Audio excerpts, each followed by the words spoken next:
Hello everybody, this is Toni Turner and welcome to the market now as of about 11 a.m. Eastern on Friday, November the 11th. Before we start, please know that all of us at ToniTurner.com wish all of you a very happy Veterans Day.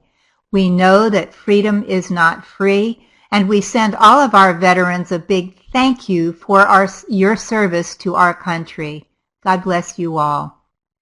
And now on to the markets. The S&P 500 and the Nasdaq came under pressure today so far as lower oil prices weighed on energy companies and a drop in shares of Johnson & Johnson and Pfizer hurt healthcare stocks. The S&P 500 healthcare sector was down 0.78% after rallying for the past 5 days. The sector gained even more momentum after Republican Donald Trump's victory triggered a wave of relief across the sector. Oil prices fell more than 2% as the market refocused on a persistent supply overhang that is not expected to abate unless OPEC and other producers cut their output significantly. And now let's look at 3 charts that could give us some insight into the week to come.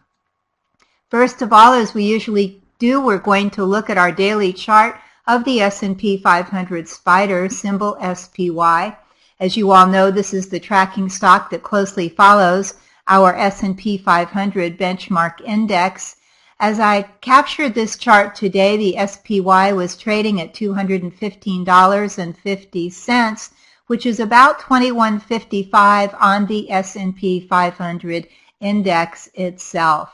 Now we know that last week the SPY fell on the volatility, really, other things too, but on the volatility of the election. The election is, of course, one of the most volatile in years, and the SPY fell down to its 200-day moving average, the black line on this screen, at right around $208. Or 2080 on the S&P 500 itself.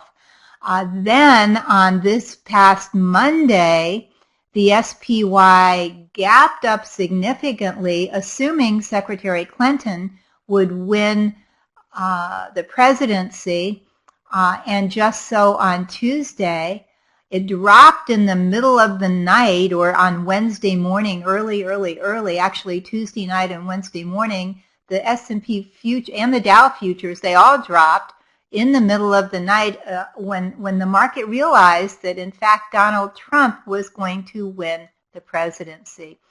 Surprisingly to a lot of people, that yes, on Wednesday morning, the market, yes, it gapped down, but then it shot up much, much higher on expectations that for a growing economy under the Trump presidency. Yesterday was Thursday, and the SPY rose to a high of $218.31, which is about $21.83 on the S&P 500 itself. So it rose up to that high, and then because profit taking comes into all big moves in the market, yesterday it remained up at the high, closed slightly lower than the open, and now today profit taking is definitely coming in. So it's been quite an exciting week, and certainly one that probably a lot of people did not expect. Now, we see here that if we look at our technicals, the SPY is now trading above its 50-day moving average, which of course is reversed. Underneath it is the 20-day moving average, still trying to catch up. And so we're saying, well, gosh, since profit taking comes into all parabolic moves, where might the SPY find support here? So we have quite a bit of potential price support here, but I also wanted to put up Fibonacci ratios just to help us along here. So we stretched the Fibonacci ratios from 218 or $218.30 at this high down to the last move's low here down at 208.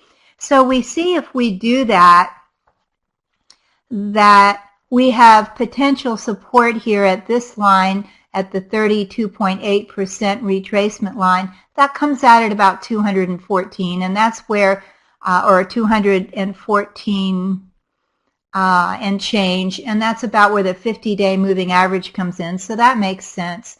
The 50% retracement line comes in at about 213, and of course if there's a 62% retracement, it comes down to 212. Lots of potential support here. Now, it is possible that on other news coming in, of course, the SPY could potentially retrace this entire move. If so, we've got this important key support here at 208 or 2080 on the S&P 500. So the support at 212 is key support. As we can see, it touches more than 3 lines on this chart, or 3 pivots, and actually goes back to June highs.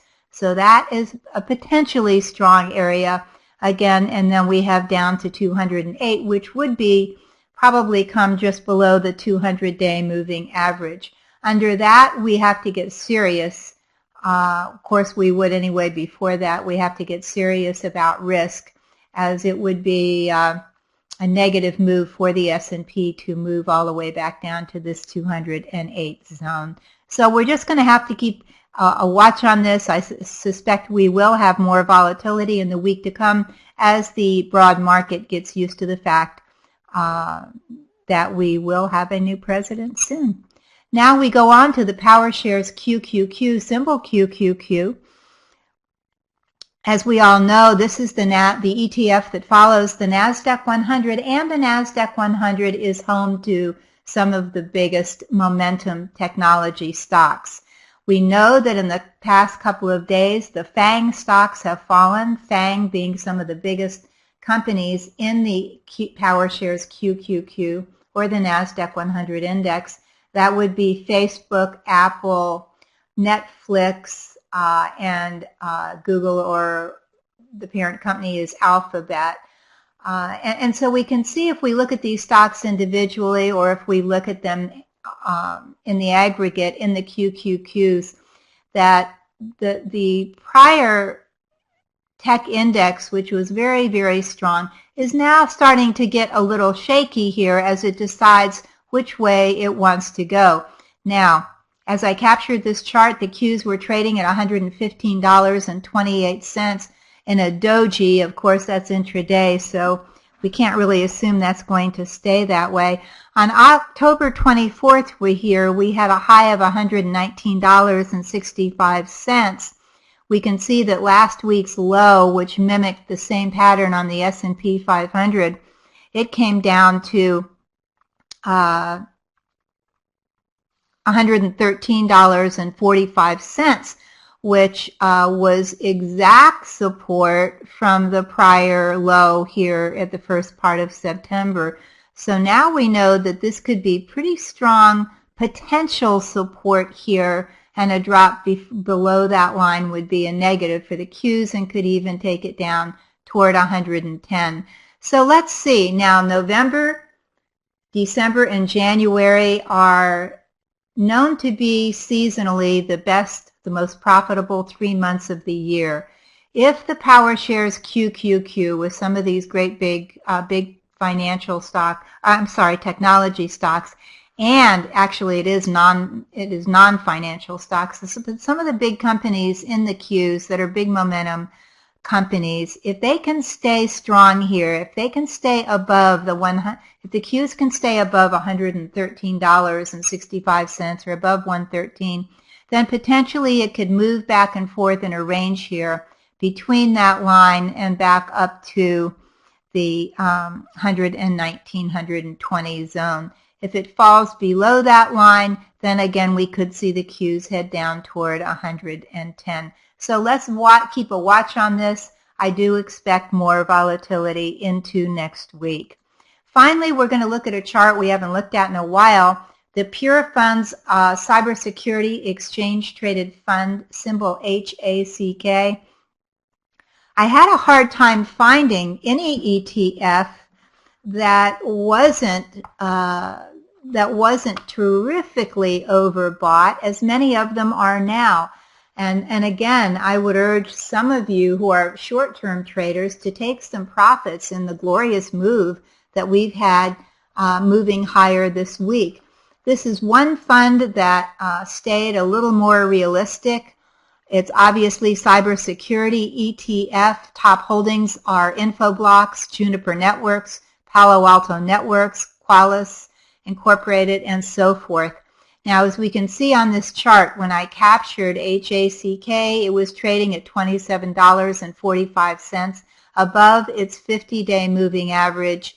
Its 20-day moving average is underneath, and its 200-day moving average is rising here. So again, it's moved up this week about 6%. I could see a short-term pullback in HACK. I could see a short-term pullback here. If that takes place, I would be interested in it over the 20-day moving average, the red line you see on this screen.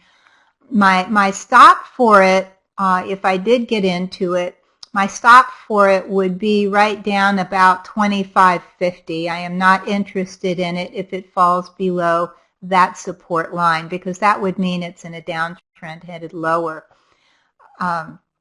So I'm going to keep a watch on HACK in the coming week. I think cybersecurity is going to be a big part of our future. We're going to need it for sure. So I'm going to keep an eye on this. If it drops back a little bit and then starts higher, I might be interested in it, especially if it's up, moves up over, stays above its 50-day moving average.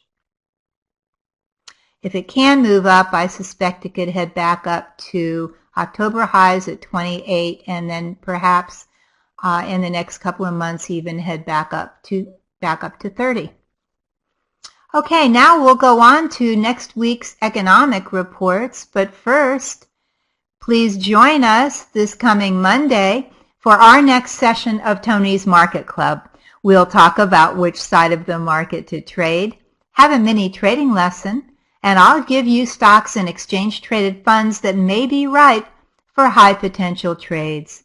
This is a low-priced, high-value opportunity to learn more about the market, become a smarter trader, and make more money. So please join us.